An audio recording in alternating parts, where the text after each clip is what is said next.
Hello guys, मैं गुलशन झा और आपके अपने यूट्यूब चैनल शिक्षा हब रीगा में आपका स्वागत है। चलिए दोस्त, आज हम लोग बात करने वाले हैं त्रिकोण मैथ के एक इम्पोर्टेंट चैप्टर त्रिकोणमिति का, ट्रिगोनोमेट्री, जिसको इंग्लिश में क्या बोलते हैं, ट्रिगोनोमेट्री बोलते हैं। ठीक है, जो कि एग्जामिनेशन में बहुत अहम रोल निभाता है। ये बिहार बोर्ड में सिर्फ 25 मार्क्स का आता है। बिहार बोर्ड में 25 मार्क्स का, और सभी एग्जाम में ये कम से कम 15 मार्क्स का आता ही है। जो कि सीबीएसई बोर्ड है उसमें भी 15 मार्क्स का आता है। बिहार बोर्ड में इसका अहम रोल है। ठीक है, तो आज हम लोग स्टार्ट करते हैं ट्रिगोनोमेट्री। तो पढ़ते हैं हम लोग ट्रिगोनोमेट्री किसे कहते हैं, यानी कि what is trigonometry, what is trigonometry. आज हम लोग जानेंगे कि त्रिकोणमिति किसको कहते हैं। ठीक है, तो हम लोग पढ़ते हैं व्हाट इज ट्रिगोनोमेट्री। ठीक है, तो त्रिकोणमिति एक मैथमेटिक्स का एक ब्रांच है। क्या है? त्रिकोणमिति एक मैथमेटिक्स का ब्रांच है। ब्रांच मतलब कि एक शाखा है। ठीक है, और जिसके अंतर्गत हम लोग किसी भी राइट एंगल ट्रायंगल का, किसका राइट एंगल ट्रायंगल, किसका राइट एंगल ट्रायंगल का कोण और भुजा का अध्ययन करते हैं। क्या करते हैं? स्टडी करते हैं। किसका? राइट एंगल ट्रायंगल, जिसका मतलब कि राइट एंगल ट्रायंगल का मतलब हुआ कि एक कोण कितना डिग्री होगा? 90 डिग्री होगा। कितना डिग्री होगा? एक कोण 90 डिग्री होगा। उसको क्या कहते हैं? राइट एंगल ट्रायंगल कहते हैं। उससे समकोण त्रिभुज कहते हैं। क्या कहते हैं हिंदी में? समकोण त्रिभुज कहते हैं। ठीक है, तो trigonometry is the branch of mathematics in which we study about relation between side and angle of right angle triangle is called trigonometry. ठीक है, तो यहाँ तक किसी को कोई दिक्कत नहीं होना चाहिए। अब हम लोग इसमें आते हैं आगे, जो कि इसका नोट है। नोट में आप लोग नोट कर लीजिएगा, trigonometry is applicable for only right angle triangle. किसके लिए? सिर्फ ओनली राइट एंगल ट्रायंगल के लिए ये एप्लीकेबल है, यानी कि समकोण त्रिभुज के लिए ये एप्लीकेबल है। ठीक है, चलिए हम लोग नोट के बाद स्टार्ट करते हैं। नोट के बाद देखते हैं क्या, भुजा के बीच संबंध, यानी कि टॉपिक है। ठीक है, भुजा के बीच संबंध है, रिलेशन बिटवीन साइड। तो आप लोग के मन में सवाल होगा कि भुजा किसको कहते हैं। तो ये भुजा है। ठीक है, ये मान लेते हैं ए, ये मान लेते हैं बी, और ये मान लेते हैं सी। ठीक है, ये क्या है? ए बी एक भुजा है, बी सी एक भुजा है। ठीक है, और क्या है? सी एक भुजा है। ये कितना भुजा है? इसमें राइट एंगल ट्रायंगल में कितना भुजा होता है? 3 भुजा होता है। कितना भुजा होता है? 3 साइड होते हैं। कितने साइड होते हैं?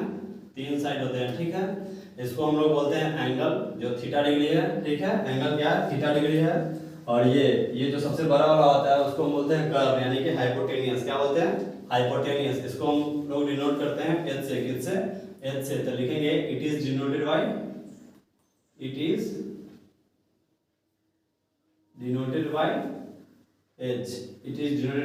एच। ठीक है, और ये इधर वाला जो सबसे सीधा, यानी कि लंब, यानी perpendicular, it is denoted bye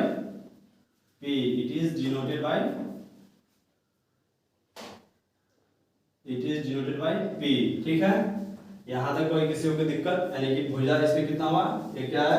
ये सब क्या है? भुजा है। क्या है? भुजा, यानी कि भुजा 3 होते हैं। इसमें राइट एंगल ट्रायंगल में कितने साइड होते हैं? 3 साइड होते हैं। ठीक है, और आते हैं हम लोग सबसे नीचे वाले, यानी कि बेस पे। इसको डिनोट करते हैं हम लोग बी से। It is denoted bye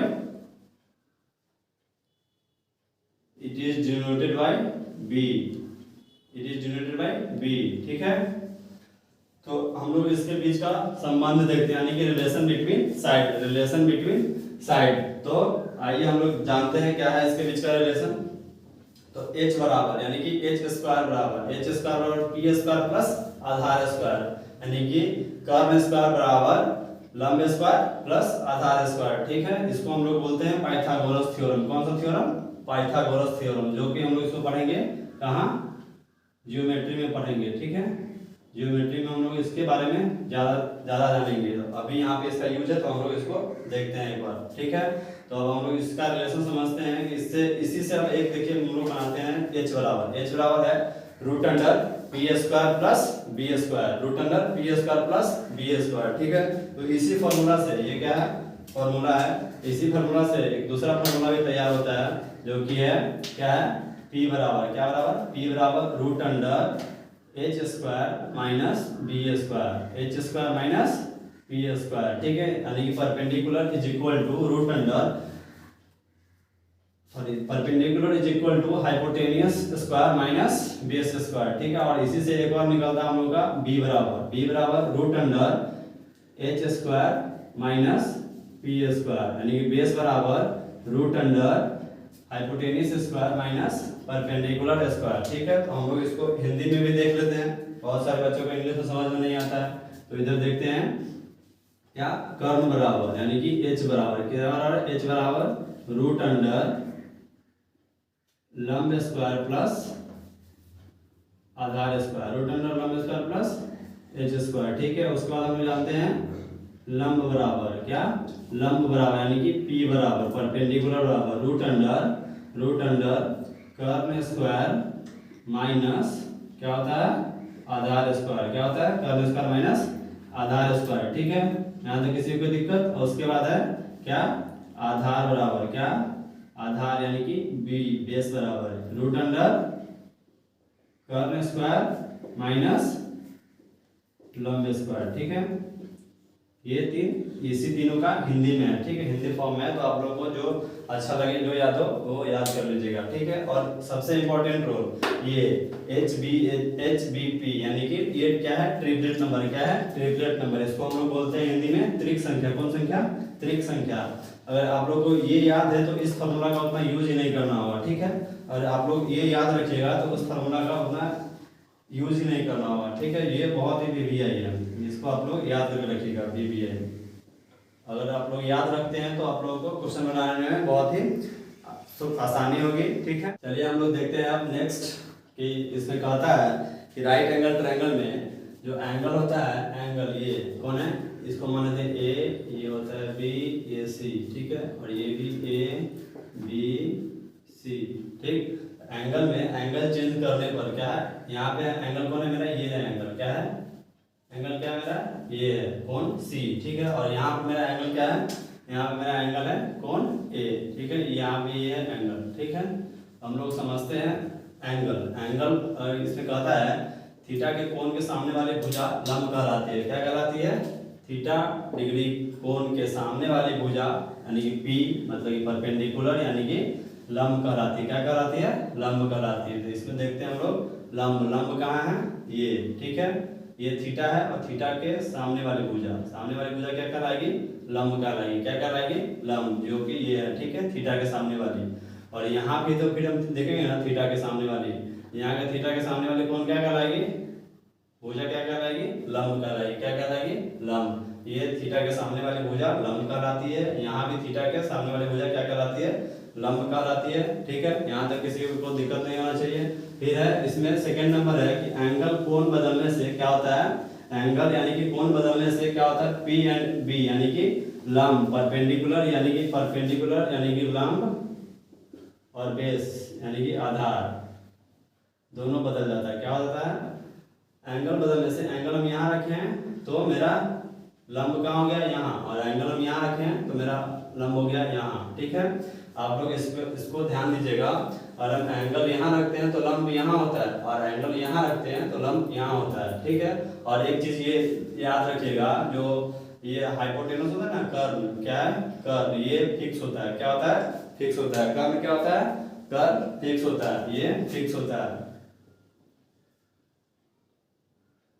curve क्या होता है, फिक्स होता है, जो कि ये 90 डिग्री के ठीक सामने वाली भुजा क्या होती है, कर्व कहलाती है, क्या कहलाती है, ये कभी भी नहीं बदलता है, ये नो चेंज, क्या नो चेंज, ये चेंज कभी भी नहीं होता है, ये फिक्स का फिक्स होता है, ठीक है। चलिए हम लोग पढ़ते हैं ट्रिगोनोमेट्रिक रेशियो यानी कि त्रिकोणमितीय अनुपात, जो कि क्लास 10th में हम लोगों को क्या सबसे यहीं से पढ़ना है, ठीक है। 10th में सीधा डायरेक्टली यहाँ से स्टार्ट कर दिया जाता है, और वो उससे पीछे जो था वो सब बेसिक जानकारी था, क्या था, बेसिक। जब तक किसी को वो नहीं पता होगा अच्छे से, इसमें आगे बहुत सारा स्टूडेंट को क्या था, दिक्कत आते रहता है, ठीक है। तो उसको 0 to हीरो है, ये शुरू से लेकर के ऊपर तक, कहाँ तक, शुरू से लेकर के अंतिम तक, ठीक है। हम लोग स्टार्ट करते हैं ट्रिगोनोमेट्रिक रेशियो यानी कि त्रिकोणमितीय अनुपात। ये आप लोग याद रखिएगा, त्रिकोणमितीय रेशियो यानी कि ट्रिगोनोमेट्रिक रेशियो जो होता है ये टोटल 6 होते हैं, कितने होते हैं, 6 होते हैं, कितने होते हैं total, total number of trigonometry is 6। Total कितना होता है 6। तो कौन कौन होता है 6? एक है साइन थीटा, दूसरा है कॉस थीटा, तीसरा है टैन थीटा, चौथा कॉसेक थीटा, पांचवा सेक थीटा और छठा कॉट थीटा। यही क्या है ट्रिग्नोमेट्रिक रेशियो है, ठीक है, जो कि टोटल होते हैं 6 होते हैं। तो आइए हम लोग देखते हैं साइन थीटा। साइन थीटा बराबर क्या होता है लंब बटा कर्ण, यानी कि इसको हम लोग बोलते हैं परपेंडिकुलर बटा हाइपोटेनियस, यानी कि P बटा H। क्या होते हैं P बटा H, ठीक है। और कॉस थीटा, कॉस थीटा को क्या बोलते हैं बेस बटा हाइपोटेनियस। क्या बोलते हैं बेस बटा हाइपोटेनियस, यानी कि आधार बटा कर्ण। तो ये क्या हो जाएगा B बटा H। ये बता दिया हम लोग, it is denoted bye P, यानी परपेंडिकुलर को क्या किससे डिनोट करते हैं P से, लंब को P से डिनोट करते हैं, कर्ण को H से डिनोट करते हैं, आधार को B से डिनोट करते हैं और कर्ण को H से डिनोट करते हैं, ठीक है। तो इसमें आप लोगों को कोई दिक्कत नहीं होना चाहिए। अब हम लोग देखते हैं tan थीटा। tan थीटा वाला क्या होता है लंब बटा आधार। क्या होता है लंब बटा आधार, यानी कि लंब बटा आधार P बाय B, यानी कि perpendicular by base, perpendicular by base. तो जिसको ये तीन याद हो गया, ये तीन जिसको याद हो गया उसको ऑलरेडी ये याद हो जाएगा, ठीक। इसका इनवर्स है, क्या है इनवर्स। इनवर्स दैट मींस उल्टा, इनवर्स मतलब उल्टा। ये क्या है इसका उल्टा है, ठीक है। आइए हम लोग देखते हैं। तो लंब बटा कर्ण क्या होता है साइन थीटा बराबर क्या होता है लंब बटा कर्ण, यानी कि P बटा H। cos थीटा बराबर क्या होता है आधार बटा कर्ण, यानी कि B बटा H। tan थीटा बराबर क्या होता है लंब बटा आधार, यानी कि P बाय B। तो हम लोग देखते हैं इसका इनवर्स। साइन थीटा का इनवर्स क्या आ जाएगा तो cosec थीटा। cosec थीटा बराबर क्या आ जाएगा तो कर्ण बटा लंब। क्या आ जाएगा कर्ण बटा लंब। क्या आ जाएगा कर्ण बटा लंब। और इसको हम लोग क्या बोलेंगे, इसको हम लोग किस चीज से डिनोट करते हैं कर्ण को बोलते हैं H और लंब को बोलते हैं P, H by P। cosec theta बराबर H बाय P और sec थीटा अब है sec थीटा। sec थीटा बराबर क्या हो जाएगा cos थीटा बराबर क्या होता है आधार बटा कर्ण। क्या होता है आधार बटा कर्ण। हम क्या बोले हैं इसका इनवर्स क्या होगा sec थीटा होगा। क्या होगा उल्टा sec थीटा होगा। तो आधार बटा कर्ण का क्या हो जाएगा इधर आगे कर्ण बटा आधार। क्या हो जाएगा कर्ण बटा आधार। क्या हो जाएगा कर्ण बटा आधार। हम लोग इसको किससे डिनोट करते हैं कर्ण को डिनोट करते हैं H से, यानी कि हाइपोटेनियस, और आधार को B से। तो क्या हो जाएगा H बाय B, ठीक है। अब है tan थीटा। tan थीटा क्या होता है लंब बटा आधार, यानी कि P बाय B। तो इसका इनवर्स क्या हो जाएगा ये इसका इनवर्स क्या हो जाएगा B बाय P, यानी कि आधार बाय लंब। क्या हो जाता है आधार बाय लंब। क्या होता है आधार बाय लंब, ठीक है आधार बाय लंब। इसको हम लोग किससे डिनोट करते हैं आधार को डिनोट करते हैं बेस से और लंब को परपेंडिकुलर, यानी कि P से, ठीक है। तो जिसको ये याद हो जाएगा उसको ऑलरेडी cosec थीटा याद हो जाएगा। यानी sin थीटा याद तो cosec थीटा याद, cos थीटा याद तो sec थीटा याद, tan थीटा याद तो cot थीटा याद, ठीक है। चलिए हम लोग आज देखते हैं इनवर्स रिलेशन। किसका इनवर्स रिलेशन में मतलब फॉर्मूला सब कहाँ से आया हुआ है और कैसे इसे प्रूफ होगा ये सब, ठीक है। इसका हिंदी होता है व्युत्क्रम संबंध। क्या होता है व्युत्क्रम संबंध। तो फर्स्ट नंबर फॉर्मूला है कि sin theta into cosec theta बराबर 1। क्या है sin theta into cosec theta बराबर 1। तो ये हम लोग आया कहाँ से है, एक्चुअली में होता क्या है, कैसे प्रूफ होगा, प्रूफ इसका देखते हैं हम लोग, ठीक है। तो sin थीटा बराबर क्या होता है हम लोग पढ़े हैं अभी, sin थीटा बराबर होता है लंब बटा कर्ण। क्या पढ़े हैं P बटा H पढ़े हैं। उसका ये मल्टीप्लाई का साइन है तो मल्टीप्लाई का साइन दे देंगे गुना, यानी कि गुना, ठीक है। उसके बाद cosec थीटा बराबर क्या होता है ठीक इसी का उल्टा, यानी कि H बटा P बराबर में क्या है 1 है। क्या है बराबर में 1 है। तो H से H कट जाएगा और P से P कट जाएगा, तो यानी कि 1 बराबर 1। यानी कि यहाँ पे हम बोल सकते हैं कि LHS बराबर क्या हो जाएगा RHS, ठीक है। ये हम लोग क्या हो गया फॉर्मूला हो गया प्रूफ। क्या हो गया फॉर्मूला हो गया प्रूफ, ठीक है फॉर्मूला हो गया प्रूफ। तो हम लोग आप देखते हैं इसमें इसका सेकंड, यानी कि फर्स्ट में sin theta into cosec theta बराबर 1। तो क्या हो जाएगा अगर हम इसमें इससे फॉर्मूला निकालेंगे तो sin थीटा बराबर क्या sin थीटा बराबर क्या हो जाएगा 1 बाय cosec थीटा। क्या हो जाएगा 1 बाय cosec थीटा। ये भी हम लोग प्रूफ कर सकते हैं, ठीक है। उसके बाद हम लोग देखते हैं थर्ड। ये हो गया सेकंड, ये इसका हो जाएगा थर्ड, ठीक है। तो sin थीटा बराबर क्या हो जाएगा 1 बाय cosec थीटा, और फिर आता है इसमें से इसी में से बन जाएगा cosec थीटा बराबर क्या बन जाएगा 1 बाय sin थीटा। क्या बन जाएगा 1 बाई साइन थीटा। आप लोग इसको भी प्रूफ कर सकते हैं, ठीक है। जो जो ये बताया ना हम लोग कि साइन थीटा बराबर लंब बटा कर्ल, आधार बराबर क्या होता है, आधार बराबर कर्ल बटा लंब, ठीक है। तो चलो हम लोग देखते हैं अब सेकेंड नंबर। सेकेंड नंबर में कहता है, सेकेंड नंबर में इसका कहता है कि tan थीटा, क्या tan theta into cot theta, tan theta into cot theta बराबर क्या होता है 1। तो ये कैसे आया, क्या ये कैसे प्रूफ हुआ, ये भी प्रूफ करके हम बता दे रहे हैं आप लोगों को। तो tan थीटा बराबर क्या होता है, tan थीटा बराबर होता है p बाई b, क्या होता है p बाई b, ठीक है। tan थीटा बराबर होता है p बाई b और ये इंटू यानी गुना कॉट थीटा होता है b बाई p बराबर 1। तो p से p कट जाएगा और b से b कट जाएगा, तो यानी कि 1 बराबर क्या 1, यानी कि कह सकते हैं इसलिए LHS बराबर RHS, ठीक है। तो यहाँ से भी हम लोग को क्या निकल जाएगा, फॉर्मूला निकल जाएगा आगे का, ये है 2 नंबर, ठीक। इसका हम लोग देखते हैं क्या इसमें निकलता है हम लोग का फॉर्मूला। इसमें निकलता है कि tan थीटा बराबर क्या, tan थीटा बराबर 2 का ये फर्स्ट नंबर है, ये 2 का सेकेंड नंबर है। tan थीटा बराबर 1 by cot theta, 1 by cot theta. Number कहता है tan थीटा बराबर सॉरी थर्ड नंबर है कॉट थीटा बराबर, कॉट थीटा बराबर क्या हो जाएगा 1 बाई tan थीटा, क्या हो जाएगा 1 बाई कॉट थीटा, ठीक है। आते हैं हम लोग थर्ड नंबर में।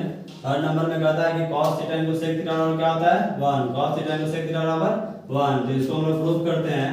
तो cos थीटा बराबर क्या होता है b बाई h, क्या होता है b बाई h और गुना, और ये sec थीटा बराबर क्या होता है h बाई b बराबर 1। तो b से b कट जाएगा और h से h कट जाएगा, तो यानी कि 1 बराबर क्या हो जाएगा 1, यहाँ भी हो जाएगा, इसलिए LHS बराबर क्या हो जाएगा RHS। LHS बराबर क्या हो जाएगा RHS। तो ये थर्ड नंबर का 1 नंबर है और थर्ड का ये सेकेंड नंबर, थर्ड का सेकेंड नंबर में क्या हो जाएगा निकल जाएगा। तो हम लेते हैं cos थीटा बराबर, cos थीटा क्या हो जाएगा 1 बाई sec थीटा, क्या हो जाएगा 1 बाई sec थीटा। और लास्ट है इसका थर्ड नंबर कहता है sec थीटा बराबर कौन, sec थीटा बराबर क्या हो जाएगा 1 बाई cos थीटा, ठीक है।